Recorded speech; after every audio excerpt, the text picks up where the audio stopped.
I realized I wanted to be able to not just do work for others and see them succeed or fail, but I wanted to be able to build the brand myself. And so, i.e. Faith Hustle. Come on. I mean, yeah. I feel like so many people who are in that world.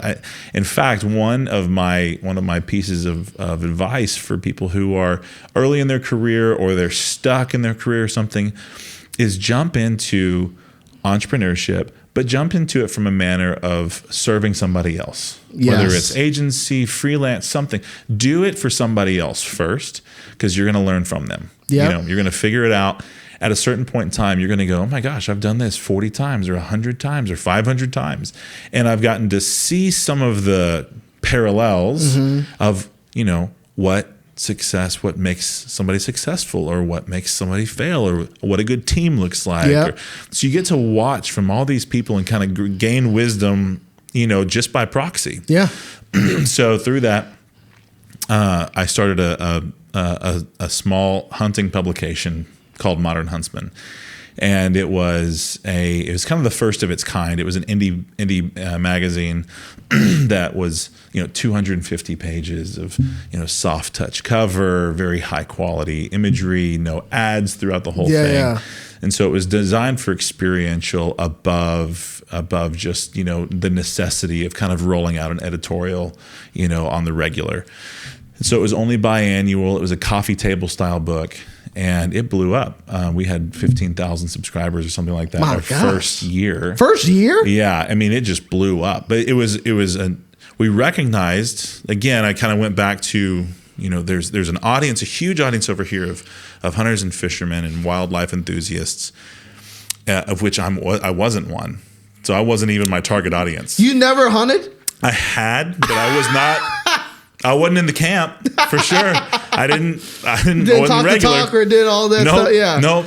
And that's hilarious. But I saw this huge group over here who the way that hunters would talk about, their experience in nature, their experience hunting, it was never about the kill. It was always about something else. It was either spiritual or it was very, experiential in some nature. And so I realized that there's something deeper that they feel, and it's not about the best, gun, the best arrow, the best camo, the best scent blocker. That wasn't what it was about. It's something very serious and very surreal. And to be able to create something that could, communicate a deeper value to them. And there was nothing that had been created like it. And we started a Kickstarter campaign and it blew up and then off we went. But I'm not a great business operator. I don't need to be running the books. Yeah. I don't need to be, managing tons of people. I build brand. I connect story to people. That's what I'm best at. And so I was trying to be CEO at this company, and it just wasn't my suited fit. Yeah. So I stepped down and sold the company to my business partner, which at that point he took it on. And that's the time where my business partner at Oak and Eden had reached out to me and said, hey, I want to show you something. And he pulled out this bottle of whiskey, and inside the bottle there was a spiral cut piece of oak sitting in the bottle. And he said, I have an idea, and I want you to help me build the brand for it. And this spiral cut piece of oak inside the bottle was essentially a finishing agent. It was designed to add flavor to whiskey after it had been fully aged. So it wasn't trying to replace the aging process. It was simply trying to introduce new flavors coming from the wood, or being able to come from the wood that had also been infused with maybe rum or Cabernet or beer or something else.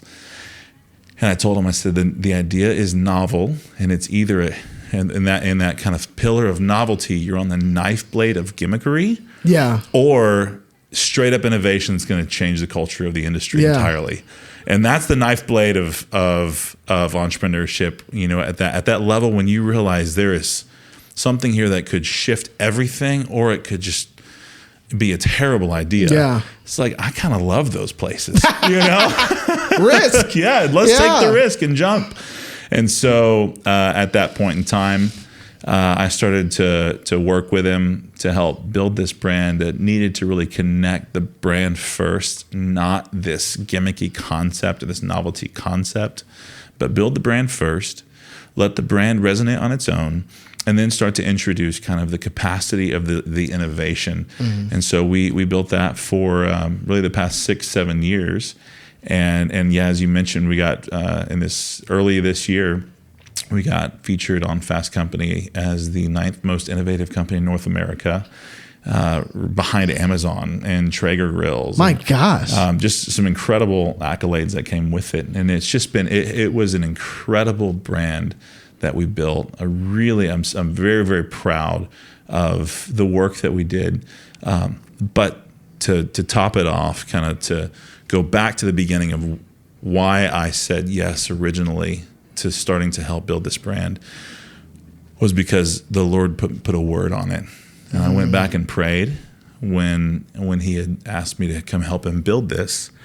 And I went back and prayed. I said, Lord, I've got 2 things. Number one, I don't have time or capacity to pull this, to do this right now. Number 2, I have some conviction with alcohol. And I need to know, as a Christian, does this bless you? And I heard him say, sanctify the spirits industry, redeem it, bring it back to me. Wow. And there was this holy narrative that I knew needed to be put on it. And it wasn't, we didn't need to put crosses on the bottle. Yeah. As I grow fish. Yeah. Yeah, that wasn't it. It wasn't build an echo chamber for Christians to drink whiskey. It was create something so extraordinary that everyone who touches the bottle, first off, by the human creation, that it will be extraordinary enough that they see the bottle and they sense something unique about it. But more importantly, pray and declare life over every bottle, over every person, over everything that it touches. Let the Lord do the work. Wow. And so we had some stories that were just amazing of people who literally, we actually had 3 or 4 salvation stories that we heard of people who literally would turn the bottle around, read the back of the label that we had kind of written out the story of our inception, and it's very subtle but very beautifully crafted around the God story. And in a moment of vulnerability, the people that would read it would recognize their brokenness as a human, and then they would recognize their need for a savior, and it would just break them. The Holy Spirit did the work. My goodness. So it was a really neat journey to be able to take and see how God moved in it. And we weren't perfect by any means, but to see how God moved even despite us, I think that's the best part. Man, what a you are a great storyteller. I'm just over here like, typically I'm like, oh yeah. I'm just sitting down like we're at a campfire and Come on. Like, we should be at a campfire. Yeah, we should. Maybe one day I'll do an episode by a campfire. There you go. That's beautiful, man. I think it's so cool to see. I mean, I hear everything, and so like, obviously, like the journey from being a kid, realizing that hey, you're not cut out for corporate America. Going down that path, starting what you started, and then realizing at one point you realize your gift of like, hey, like, because I think within entrepreneurship, there's that book, The E-Myth, right? Mm-hmm. Which is more or less says like, you got to know how you're wired. And that's what I got from it of like, if you're an entrepreneur, you're an entrepreneur. But like, if you are just a really good operator, you're a good operator. Or maybe you're just, whatever, you have to know what your fit is. And if you're saying, hey, listen, I can push a brand forward, and then pass it off to somebody who can do the day to day, right? Yeah. I mean, that was Steve Jobs' magic. And of course, like he passed away, but Tim Cook hasn't really innovated. He's brought up the profitability. Sure. Where they got 200 billion stashed in the bank and they good. Steve Jobs didn't do that. They were burning cash. Let's go. Let's innovate, right? And Tim's like, no, we're gonna be in our profitable area. You know what I mean? And so I think everyone has their skill set, but you need that person to build brand, to push. And so I think that's something that I took away of like, okay, know thyself, right? And know how God made you, and then set the parameters of what needs to be done to push what you're doing forward. Come on. I just think that's so powerful. I don't know if you're allowed to say, at the height of what Oak and Eden was doing at the time you were there, what was like revenue wise, employees wise? Did you have employees? Yeah. At the height, I think we did like 8.5 million, something like that. And employees, we had 30 or 32, 34, something like that employees. My goodness. And How long were you there for?